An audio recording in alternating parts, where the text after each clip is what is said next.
ನಮಸ್ಕಾರ ನನ್ನೆಲ್ಲ ಸ್ನೇಹಿತರುಗಳಿಗೆ. ಜೀವನದ ಪುಟದಲ್ಲಿ ಸುಂದರವಾದ ಅಧ್ಯಾಯ ಅಂದರೆ ಸ್ನೇಹ ಮಾತ್ರ. ಈ ಜಗತ್ತಲ್ಲಿ ಸ್ನೇಹ ಇಲ್ಲದೆ ಯಾವ ಒಂದು ಜೀವಿಯು ಪರಿಪೂರ್ಣ ಬದುಕನ್ನು ಮುಗಿಸ್ಲಿಕ್ಕೆ ಅಥವಾ ಪರಿಪೂರ್ಣ ಬದುಕನ್ನು ಕಟ್ಕೊಳ್ಳಿಕ್ಕೆ ಸಾಧ್ಯ ಕಷ್ಟ.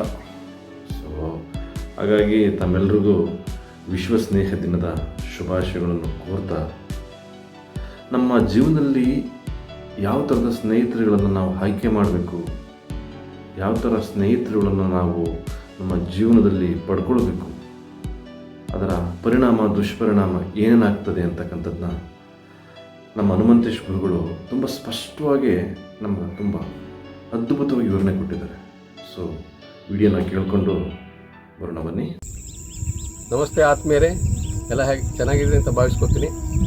ನೋಡಿ, ಕನ್ನಡದಲ್ಲಿ ಒಂದು ಬಹಳ ಸೊಗಸಾದ ಮಾತಿದೆ. ಏನಂದರೆ, ಸಹವಾಸದಿಂದ ಸನ್ಯಾಸಿ ಕೆಟ್ಟ ಅಂತ. ಎಷ್ಟು ಅರ್ಥಗರ್ಭಿತ ಮಾತಲ್ವಾ. ನಮ್ಮ ಗುರುಗಳು ಕೂಡ ಅದೇ ಒಂದು ಮಾತು ಹೇಳ್ತಾರೆ. ನಮ್ಮ ಸಮಾಜದಲ್ಲಿ 4 ಥರದ ಜನ ಇರ್ತಾರೆ.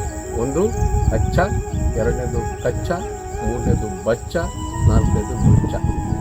ಇದ್ರ ಬಗ್ಗೆ ಸ್ವಲ್ಪ ನಿಮಗೆ ವಿವರಣೆ ಕೊಡಬೇಕು ಅಂದರೆ, ಅಚ್ಚ ಅಂದರೆ ನಮಗೆಲ್ಲ ಗೊತ್ತು, ಸಹಜವಾಗಿ ಚೆನ್ನಾಗಿರ್ತಾರೆ. ಅಂಥವ್ರ ಜೊತೆ ನಾವು ಸಹವಾಸ ಮಾಡಿದರೆ ನಮ್ಮ ಸಹವಾಸದಿಂದ ಅಥವಾ ಅವರ ಸಹವಾಸದಿಂದ ನಾವು ಒಳ್ಳೆಯರಾಗೋ ಸಾಧ್ಯತೆ ಇದೆ. ಎರಡನೇದು ಕಚ್ಚ, ಅಥವಾ ಒಳ್ಳೆಯವರು ಅಲ್ಲ ಅಥವಾ ಕೆಟ್ಟವರು ಅಲ್ಲ, ಅರ್ಧಂಬರ್ಧ 50-50 ಇರ್ತಾರೆ.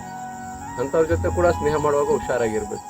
ಮೂರನೇದು ಬಚ್ಚ, ಸಣ್ಣ ಮಕ್ಕಳ ಥರ ಆಡ್ತಿರ್ತಾರೆ, ತುಂಬ ದೊಡ್ಡದಾಗಿ ಬೆಳೆದಿರ್ತಾರೆ, ಆದರೂ ಸಣ್ಣ ಮಕ್ಕಳ ಥರ ಆಡ್ತಾ ಇರ್ತಾರೆ. ಕೆಲವು ಸಲ ಹೇಳ್ತಾರೆ ನೋಡಿ, ಈ ಸಣ್ಣ ಮಕ್ಕಳ ಥರ ಆಡ್ತೀನಿ, ಮೆಚ್ಯೂರ್ಡ್ ಆಗಿರು ಅಂತ ಅಲ್ವಾ. ಹಾಗೆ ನಾಲ್ಕನೇದು ನುಚ್ಚ. ಇವ್ರ ಬಗ್ಗೆ ಕೇಳೋದೇ ಬೇಡ.